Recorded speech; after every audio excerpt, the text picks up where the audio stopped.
Hello, my name is Chris Basari. You're watching Bobcat TV. Enjoy the show.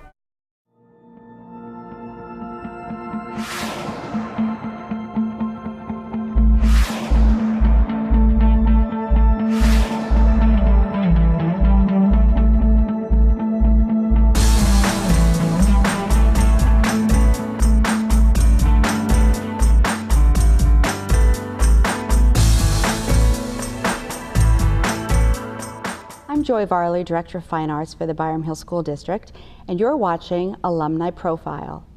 My guest today is David Harbour. David is a 1993 graduate of Byram Hills High School. While he was a student here, he made his name on the Byram Hills stage, performing leading roles in Amadeus, I Never Sang for My Father, Hello Dolly, City of Angels, and many, many, many other plays. He is now a very successful actor with appearances on the Broadway stage, stages in LA, and film and television. So we're very happy that he's here with us today to join us for Alumni Profile. Welcome, David. Thank you. So David, why don't you start by telling us a little bit about your memories as a student at Byram Hills High School and kind of how that led you to the path that you find yourself on. I guess I came freshman year and I was a soccer player, and then I remember very early on that I went to go beyond the soccer team, and then you cast me in my first play, 10 Little Indians, and we had a big argument with the soccer coach about working that out, and I basically had to make my decision then, I think, because he was like, look, if you get cast in the play your freshman year, you're probably going to get cast in a lot of other plays, and it's either soccer or the plays. And so I very quickly made my decision to go into the theater world. And I did plays with you, and for that whole time I was here. I did a play in the fall, and then a musical in the spring. All 4 years I was here, and also my senior year we did 3. We did Lend Me a Tenor, sort of thrown in there, and we also had the senior musical. I think I actually did 4. Yeah, I did a lot of plays here, which was great training for me. And then from Byram Hills, you went on to college at Dartmouth. Mm-hmm. Yeah. And talk a little bit about the things you did at Dartmouth. At Dartmouth, I mean, I studied sort of liberal arts. I had a much more liberal arts education, so I studied a lot of different courses, but I always continued to do plays and always was continuing my interest in theater. So I read a ton of plays there. I read a ton of theater texts, and took a lot of classes in theater, and then just again continued to do like a ton of plays. I did a lot more Shakespeare, classical plays, Shaw, Brecht. Sort of expanded my knowledge of theater a little bit, and then formed a kind of company there with my friends, and we started writing plays on our own and performing them. Then the big challenge always is after college, real life starts, you have to decide how to become a working actor, which is a huge transition from a student actor. Yes. I know you moved to Manhattan and you started your professional career in the city right after college.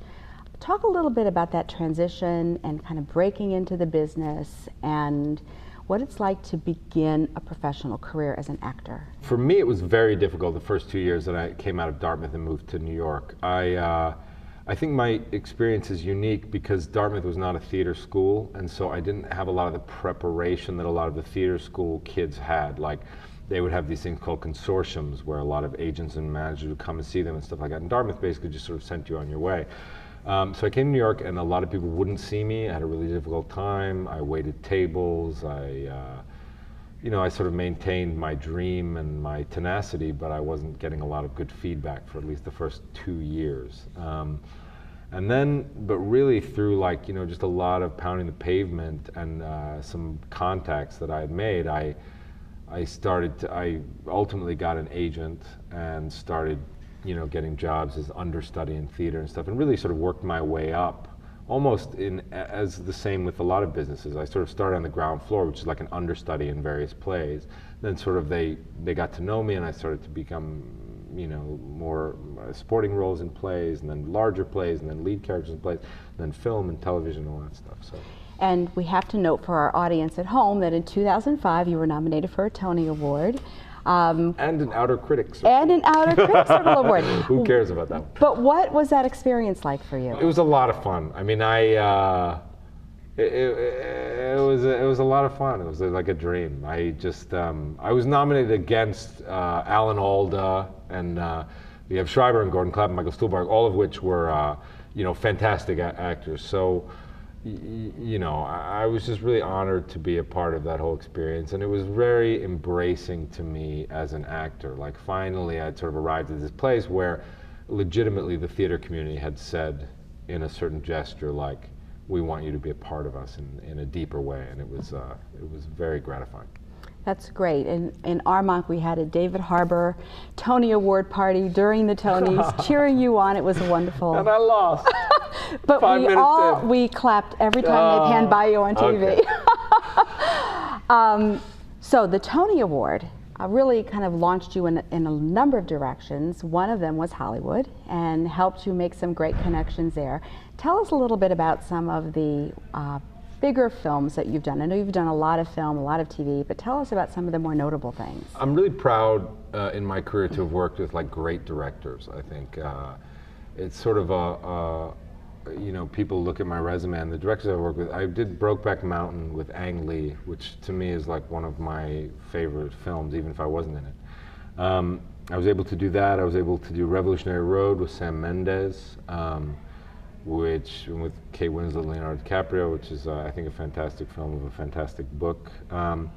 Then I was able to work with Mark Forrester on Quantum of Solace, which is a James Bond movie, which, you know, every kid wants to be a James Bond villain, which I got to be with full-on mustache and everything. I got to work with Kevin MacDonald on State of Play, who's another terrific director. He directed Last King of Scotland. He's really up and coming and doing a lot of great films. I got to work with Michel Gondry with The Green Hornet. And recently, you know, I have a couple more films coming out with Alan Arkin and Greg Kinnear and Billy Crudup and a lot of great actors that I really respect. And so I've been very lucky to work with, I think, really talented people. And you recently shot a film directed by Madonna. So how was that experience? It was quite an experience. I mean, I was just really excited when I had done a reading with her of the script, and then she said she was going to do it. I was really excited because Madonna, when I was 14 years old, was, you know, sort of like the biggest, most amazing thing in all of our lives, at least as young men, I think. And so, so I was really excited to get a chance to hang out with her, and that's sort of one of the primary reasons why I did the film. And we got to shoot it in London, and I found her to be an extraordinary person. I mean, you know, very intense, obviously, someone with that amount of fame and that amount of a career, very intense, very specific about what she wanted, but quite brilliant. I mean, in a very specific way, quite a genius. And so I really liked it. This morning, you spent quite a lot of time working with our students, talking to them, coaching them. Mm-hmm. What advice do you have for young actors who really feel a passion for this kind of work? I am very encouraging of people who really want to be actors or artists or musicians or something like that. I think that the world needs good people to not be dissuaded from those professions, because I think that we need those powerful voices.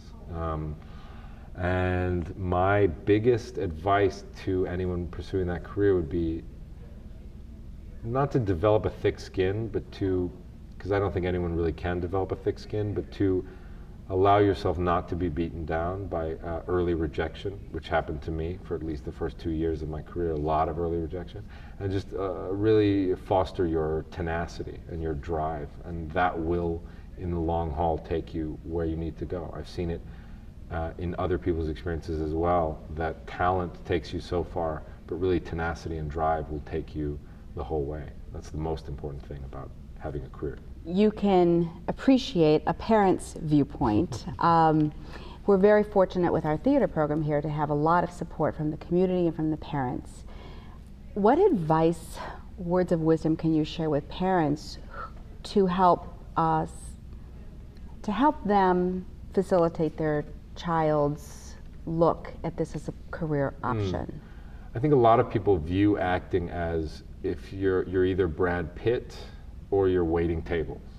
And I think there's a tremendous amount of room in between those things, where you can be a working actor, you can pay the bills and support yourself and have a very healthy lifestyle, but not be extremely famous. And I think that there's a lot of people who do it, who are theater actors, who do some guest stars on TV, who do like little roles in movies every now and again. And there's also room for a lot of people in theaters, room for a lot of different characters, a lot of different types. So you don't have to be like super handsome and super, to do film. Like you can be, they're always looking for different types of people. And I would just say, like,